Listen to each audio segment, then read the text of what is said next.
Olá, você que me assiste, graça e paz. Estamos dando continuidade à nossa leitura continuada da Escritura e hoje eu te convido a abrir a Bíblia no livro de Gênesis, capítulo de número 5. Assim diz a palavra do Senhor. Este é o livro da genealogia de Adão. No dia em que Deus criou o homem, à semelhança de Deus o fez. Homem e mulher os criou e os abençoou, e lhe chamou pelo nome de Adão, no dia em que foram criados. Viveu Adão 130 anos e gerou um filho à sua semelhança, conforme a sua imagem, e lhe chamou Sete. Depois que gerou a Sete, viveu Adão 800 anos e teve filhos e filhas. Os dias todos da vida de Adão foram 930 anos e morreu. Sete viveu 105 anos e gerou a Enos.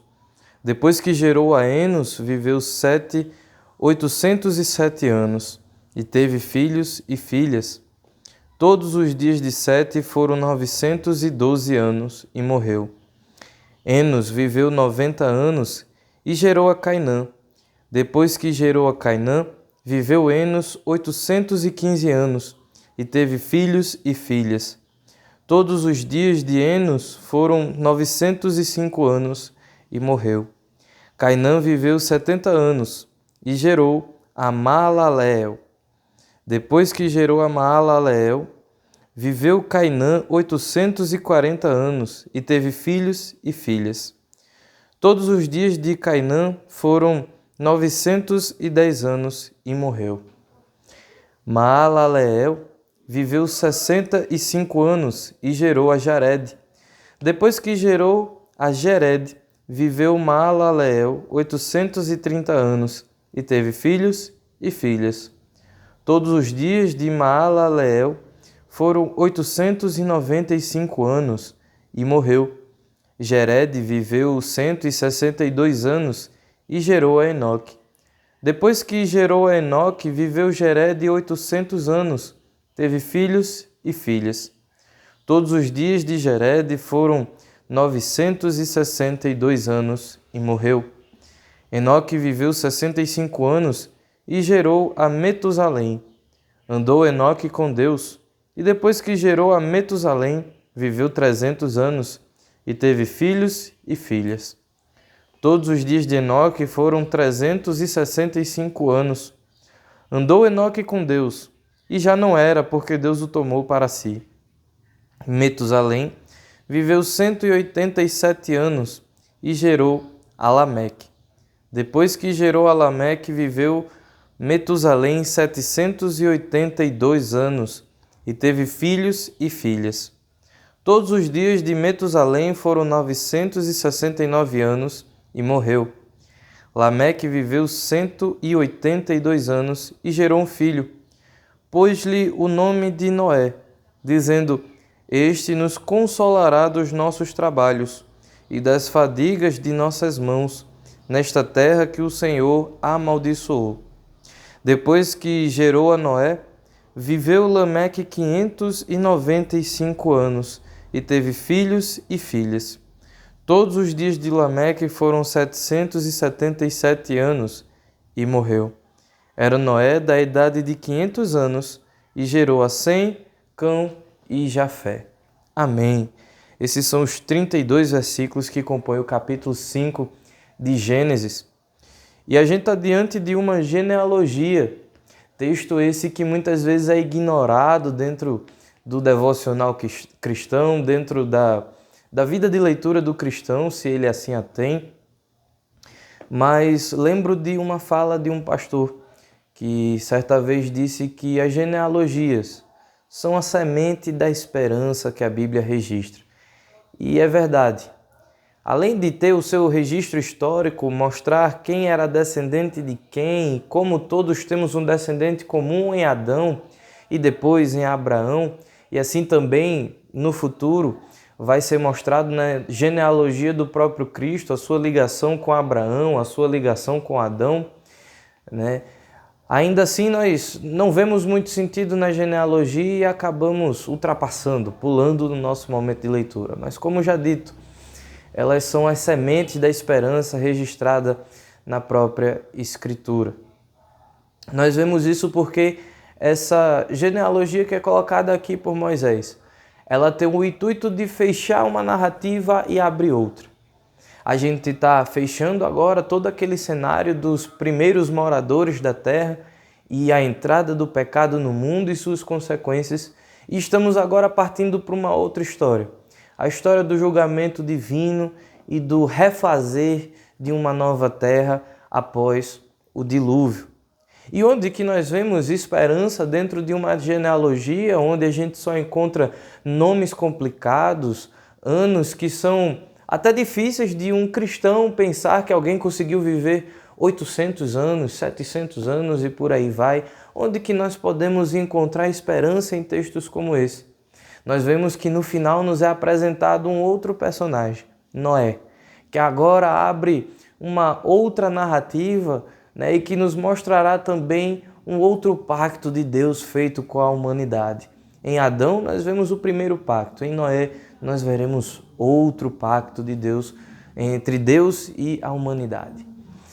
E anunciando Noé nós temos uma palavra de esperança. Os homens já sabiam da história do seu primeiro pai, de Adão e Eva, sabia que a vida deles distante de Deus estava amaldiçoada, que a terra estava amaldiçoada, mas com a chegada de Noé é colocado uma profecia no versículo de número 29.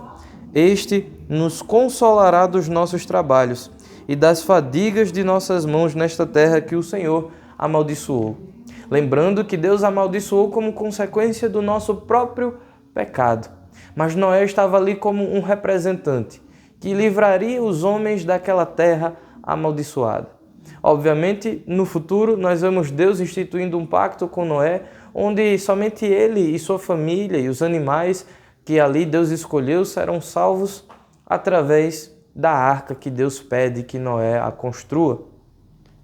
Mas em Noé nós vemos uma espécie de sombra, uma espécie de tipologia. Noé ele simboliza alguém muito maior do que ele mesmo. Noé aponta para Cristo Jesus. Cristo Jesus que nos é prometido para, de uma vez por todas, nos libertar das consequências do nosso pecado.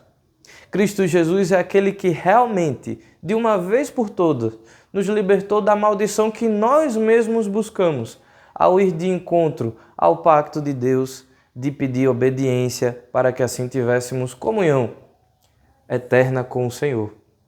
Mostrando assim que a nossa obediência não é capaz de nos levar para o céu. Mas o sacrifício daquele que viria seria como uma arca que realmente nos transportaria para dentro do reino de Deus e nos levaria a ter comunhão novamente com o Senhor. Seria o livramento da consequência dos nossos próprios pecados, da ira que nós atraímos. O sangue de Cristo, o sacrifício do nosso Senhor Jesus e a sua ressurreição nos possibilitou isso. Então, a esperança que Noé traz de uma humanidade que será salva da sua maldição é somente uma sombra de algo que é imperfeito. Pela graça e misericórdia de Deus, Noé e sua família foram salvos. Mas, se você continuar lendo a Escritura, você perceberá que logo depois, Noé, pelas suas próprias forças, voltou a ter prazer no pecado. Em Cristo Jesus, que é a imagem perfeita a qual este símbolo aponta, nós não temos isso. O sacrifício é perfeito. O livramento para todo aquele que crê no Senhor Jesus Cristo é perfeito. E todo aquele que é salvo em Cristo Jesus não está mais refém do pecado, não é mais escravo do pecado, mas é liberto para a vida eterna. E assim, nós somos livres pelo sangue de Cristo. E se lembrarmos, no começo do Evangelho de Mateus, também no Evangelho escrito por Lucas, é anunciado uma genealogia. Por isso, volto a repetir. A genealogia é a esperança registrada, é a semente da esperança registrada na Escritura, registrada na Bíblia. Lembrando assim, também, que Deus, ele, sendo eterno, entrou no nosso mundo e decidiu fazer parte da nossa humanidade, sofrer a nossa dor, também ser homem como nós somos homens, Deus e homem, perfeitamente.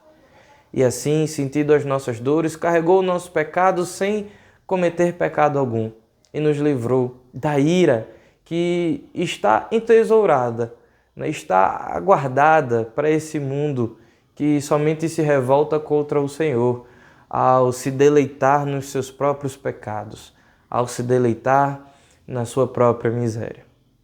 Por isso, a esperança que nós recebemos é que Cristo Jesus ele já realizou todos os tipos que a Bíblia demonstrou.